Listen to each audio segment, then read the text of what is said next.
Welcome to Boardroom and Bonnets with Tamika Shanae and my co-hosts Destiny Brown and Miss B, where ambition meets authenticity. From corporate life and entrepreneurship to motherhood, healing, and real-life conversations, this is your space to grow, laugh, learn, and keep it real. So grab your coffee or your bonnet and let's get into it. Today's title, Soft Power, Sharp Results.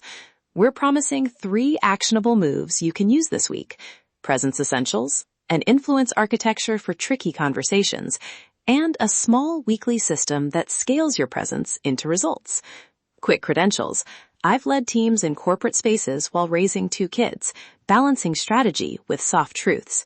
Let's start with a scene. Scene 1, a boardroom, a late agenda item. The room is buzzing with opinions. A woman arrives, shoulders relaxed, voice lower than usual, and she says 3 concise sentences that change the next hire. Scene 2, a kitchen table, a family decision about schedules. Same woman leans in, tells a story, sets a boundary, and the family chooses differently. Presence moves decisions, whether you're in a suit or a bonnet. I love that contrast. For me, presence started as a survival skill. I learned to lower my voice in meetings and watch the room tilt. It felt like a secret tool. What feels soft actually lands harder than volume or aggression. Presence is also a system. Small rituals that tell your brain you're in leader mode. An intentional pause before you speak. A signature outfit detail. A 3-sentence story you use to frame requests. Those are repeatable and measurable. Okay, section 1, presence essentials. We'll cover voice, posture, micro-rituals, and wardrobe signals. First practice, the 3-breath reset. Before any meeting or important family talk, take 3 slow breaths and set an intention. Say to yourself, I speak with clarity and care. Try it this week, especially when you feel rushed. I use a vocal anchor, one low, warm sentence I say at the opening of my points. It signals confidence without noise. Example, here's what matters. Then I pause. The pause invites others to listen. Use that line, practice it in the mirror, or whisper it in the car. Wardrobe signals are tiny and intentional. It could be a structured jacket, a bold earring, or yes, a bonnet that you remove when you step into the meeting space, if that's your ritual. The signal is about consistency. Pick one and repeat it. People begin to associate that cue with your credibility. Practice idea. Pick 1 vocal anchor, 1 physical cue, and 1 pre-meeting ritual this week. Small wins stack. Section 2, influence architecture. This is the basic script you can use to frame requests and shape outcomes. 1, set the context. 2, tell a 2 to 3 sentence story. 3, state the ask and the impact. 4, pause for response. We'll demonstrate. Curious. Example from a team meeting. Context, our last quarter missed customer retention goals. Story, we tried X and learned Y. Ask, I'd like pilot funding for a targeted outreach that should lift retention by 8 to 10%. Thoughts? That structure moves people from abstract to action, and it keeps the tone collaborative, not combative. Family application. Context. Weeknights feel chaotic. Story. I realized packing lunches the night before saved us mornings. Ask. Can we try a 1-week plan where I prep dinners 2 nights and we rotate weekend lunch prep? If it helps, we'll reassess Sunday. You're using the same architecture to get alignment at home. Language tips. Swap I need for can we try or I propose to invite collaboration. Use numbers or timelines when possible.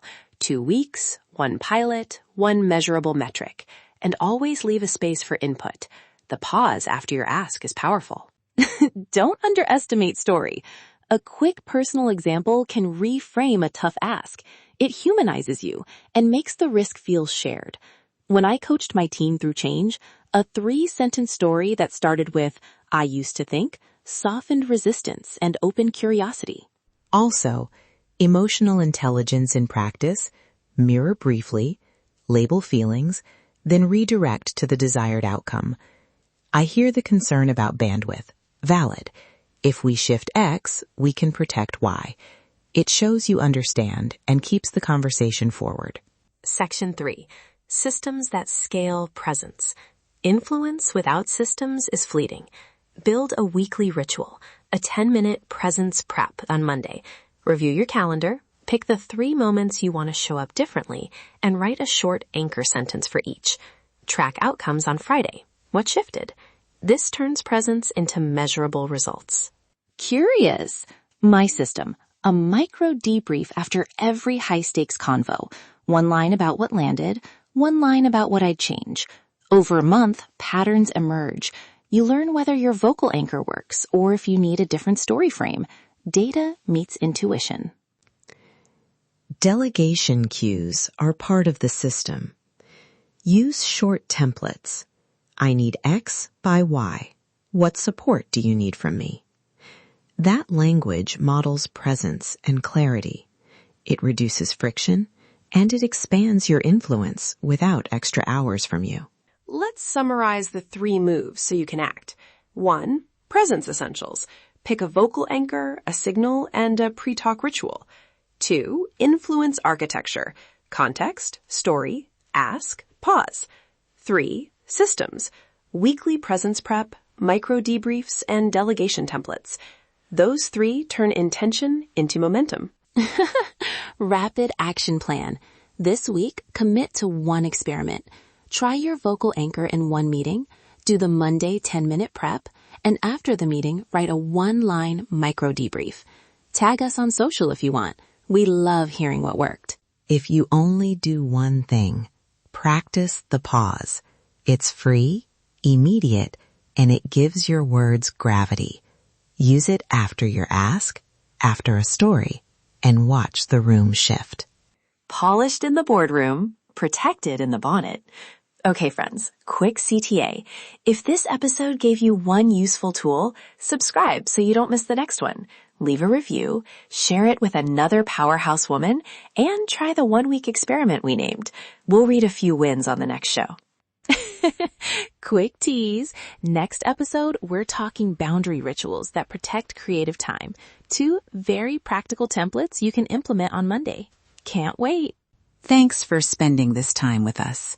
Remember, presence is practice, not perfection. Small rituals repeated become the leadership language you use every day. Thanks for tuning in to Boardroom and Bonnets. Be sure to subscribe, leave a review, and share this episode with another powerhouse woman. Until next time, stay ambitious, stay authentic, and don't forget the bonnet.